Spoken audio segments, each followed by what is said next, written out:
Okay, so I wanted to make a video around these power supplies. These are the L1100A-S0 series, and I've got three different power supplies here. I've got the OTC VRR. Down here I've got the O1Y45R, and here I've got the 9PG9X, and they're all different when you power them up. If you just short PS on to return, the 9X one powers up straight away beautifully. If you do that on the O1Y45R, it powers up, and then within about 15 seconds the yellow light goes on. And on this one, this is the OTC VRR. This one doesn't even power on. So, but I've worked out how to do it. So first of all, let's get the pin configuration right. So when the power supplies are facing in this direction, pin 1 is on this side, pin 32 is on that side. When you flip the power supplies over, it then becomes 33 on this side and then 64 on that side.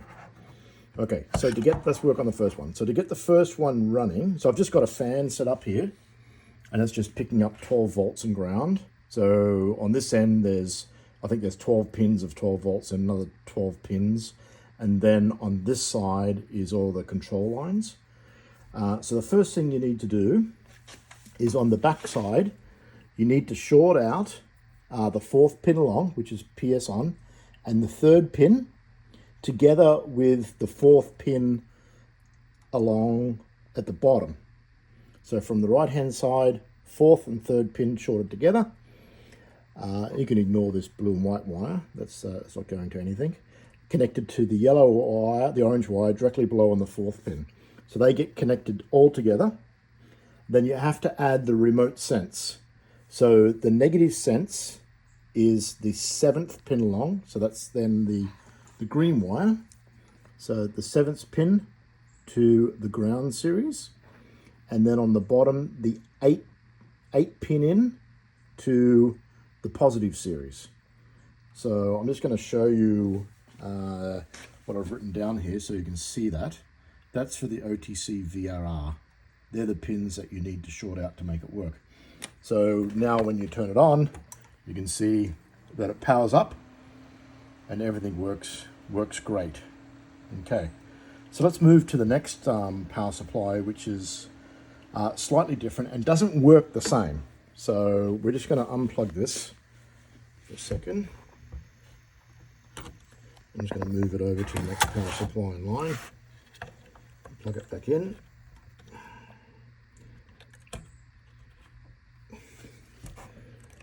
And plug that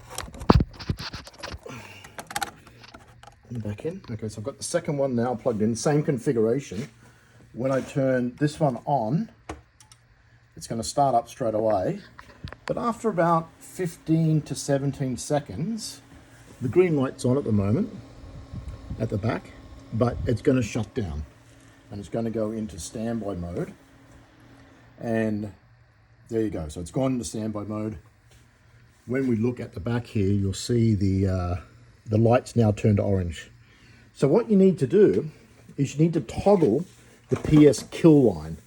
And the PS kill line is the third one along. 1, 2, 3. The third one along. 1, 2, 3. That's the brown wire. So now if I just toggle the brown wire, take it off, put it back on, the power supply starts back up.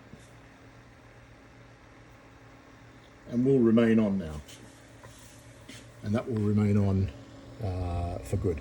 So if you wanted this thing just to power up straight away, what you can do and what I plan to do is just to build a simple RC circuit that takes the 12 volts, the 12 volt standby pin that comes out, the 12 volt standby pin, let me quickly look it up.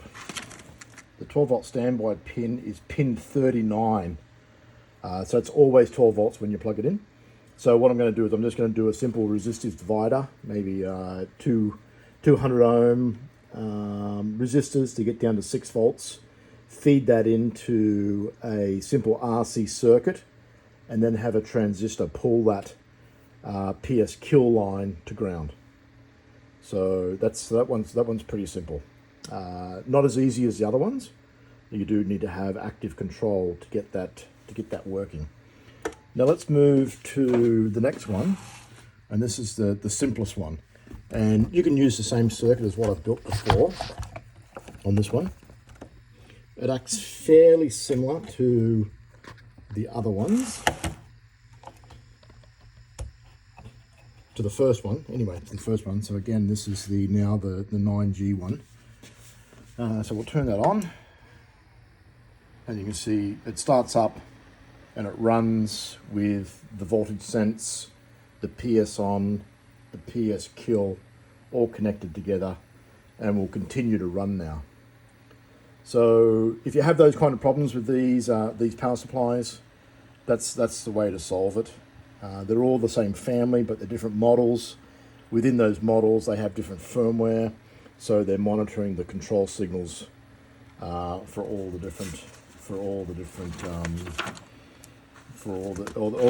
logics and stuff like that. I will show you the pinout descriptions that I've got here that I've printed out. You can see all the different pinouts. You can take a screenshot of that, and also its function as well. What do those pinouts do?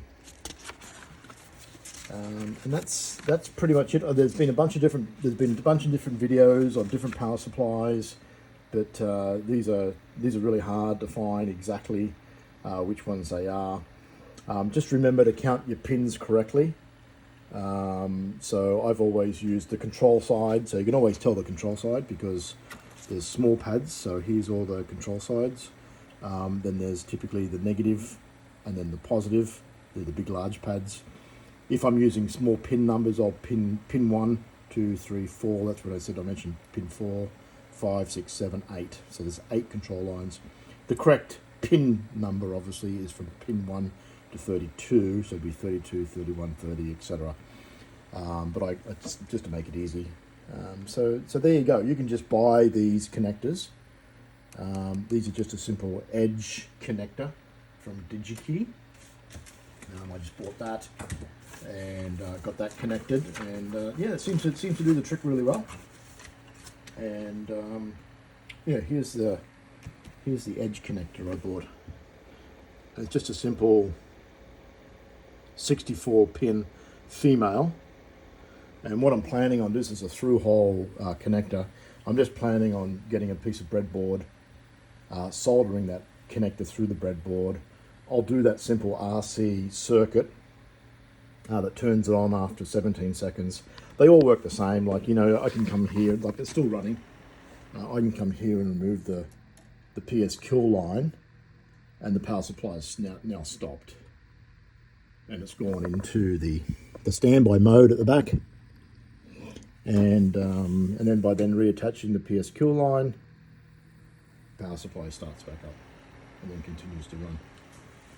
So I'm just gonna build that simple RC circuit on that PS kill line, and that'll control the 3 power supplies all the same, and allow you just to turn them on and work straight away. There you go. Good luck with all your adventure. These things are fairly inexpensive off eBay. You can buy them for about $30 each. Sometimes I got 2 for like $28 once. So different types. It took me a bit of a long time to work out the pin configuration, but I thought I'd share that so everyone's got it. Good luck, everyone.